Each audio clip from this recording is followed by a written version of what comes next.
अस्सलाम वालेकुम। आज की वीडियो में हम डिस्कस करेंगे प्रेजेंट परफेक्ट टेंस को।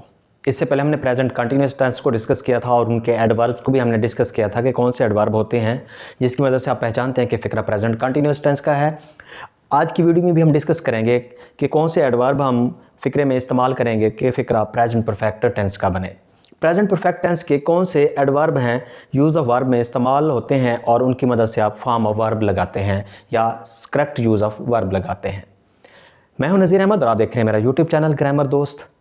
चलते हैं वीडियो की जानिब और स्टार्ट करते हैं आज की वीडियो। Let's get start.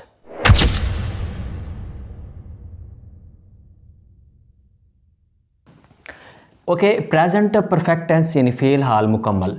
जब कोई काम माजी में मुकम्मल हो मगर उसका असर हाल में मौजूद हो तो उसको प्रेजेंट परफेक्ट टेंस कहा जाता है। प्रेजेंट परफेक्ट टेंस के जो एडवर्ब हैं वो ये हैं। प्रेजेंट परफेक्ट में एडवर्ब्स ये इस्तेमाल होते हैं already, yet, just, ever, never, recently, lately, so far, up to, until वगैरह वगैरह। यानी ये वो एडवर्ब हैं अगर ये फ़िक्रे के आखिर पर या फ़िक्रे के दरमियान में, यानी ये वर्ब से पहले भी आ सकते हैं और वर्ब के बाद भी इस्तेमाल हो सकते हैं। अगर ये आ जाएं तो फिर आप समझ जाना कि फ़िक्रा प्रेजेंट परफेक्ट टेंस का है। इन अल्फाज की मदद से हम करेक्ट यूज़ ऑफ वर्ब करते हैं, यानी सही यूज़ ऑफ वर्ब का इस्तेमाल इनकी मदद से किया जाता है।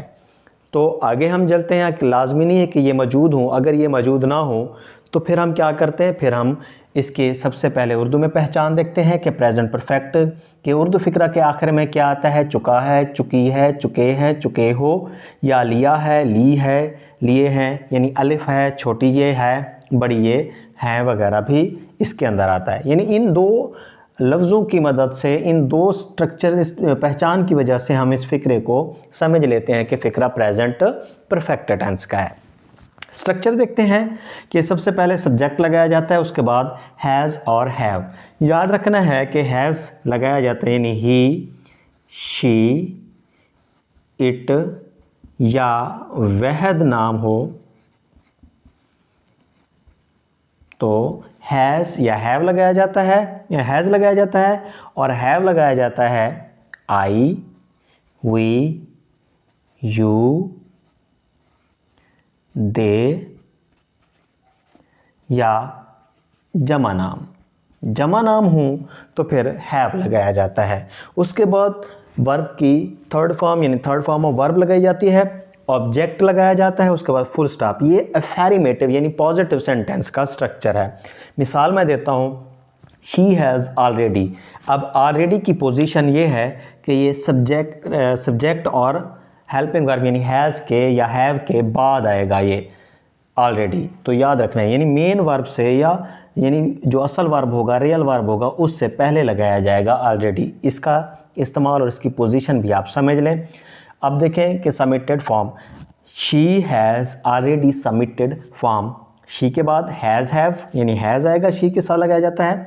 उसके बाद हमने एक एडवर्ब लगाया और ये submitted third form of verb है, और फॉर्म यानी फॉर्म लफ्ज़ है तो वो जमा कराया गया है।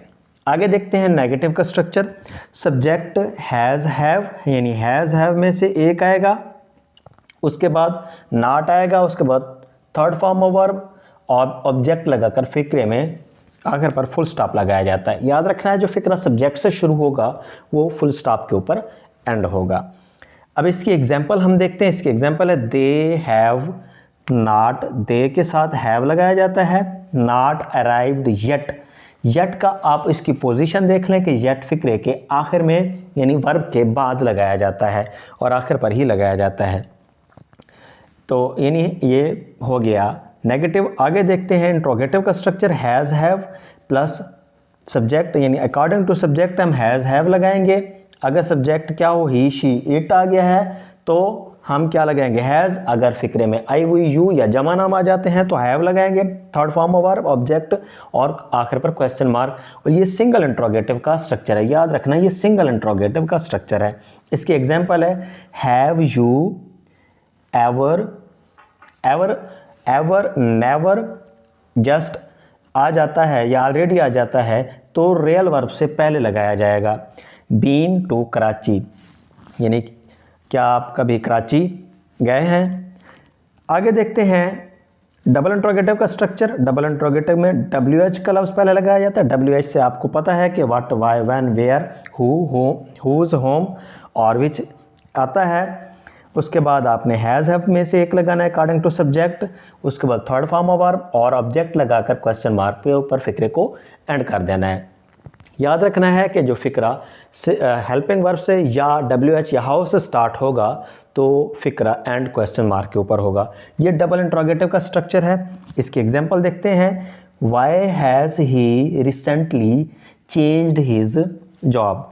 वाई हैज़ ही रिसेंटली, अब देखें कि एक तो रिसेंटली का इस्तेमाल हो गया है, यानी मेन वर्ब से पहले आ गया है। दूसरा आप देखें कि WH का लफ्ज़ इस्तेमाल हो गया है। उसके बाद हैज़ का लफ्ज़ इस्तेमाल हुआ है, यानी ये हेल्पिंग वर्ब के तौर पे काम कर रहा है। उस सब्जेक्ट इस्तेमाल हो गया है। रिसेंटली यानी जो एडवर्ब है वो इस्तेमाल हो गया है। उसके बाद चेंज्ड हिज जॉब और मेन वर्ब और ऑब्जेक्ट लगाकर हमने फिक्रे को मुकम्मल कर दिया है क्वेश्चन मार्क लगाकर। इस तरह फिक्रे बनाए जाते हैं और यही वो मेन चीज़ है, मेन जो एडवर्ब हैं जो फिक्रे के अंदर इस्तेमाल होंगे, जिसकी मदद से हम पहचानेंगे कि फ़िक्रा प्रेजेंट परफेक्ट टेंस का है। बोर्ड के पेपरों में अक्सर इन्हीं एडवर्ब का इस्तेमाल किया जाता है कि फ़िक्रे के अंदर आखिर में एक एडवर्ब दिया जाता है, नीचे 4 ऑप्शन यूज़ ऑफ वर्ब में दिए जाते हैं। हम उन एडवर्ब्स की मदद से फ़िक्रे को पहचानते हैं कि फ़िक्रा कौन से टेंस का है। तो इस अगर प्रेजेंट परफेक्ट टेंस का होगा तो ये वाले एडवर्ब आपने अच्छे तरीके से याद कर लेने हैं और होपफुली कि ये आपके पेपर में काम करेंगे और मदद करेंगे और उम्मीद करते हैं कि पूरे नंबर भी आएंगे। फिर भी अगर किसी किस्म का कोई मसला हो तो आप मुझे कमेंट सेक्शन में ज़रूर बताइएगा। वीडियो को लाइक, शेयर और सब्सक्राइब करना मत भूलिए। Thank you. अल्लाह हाफिज़।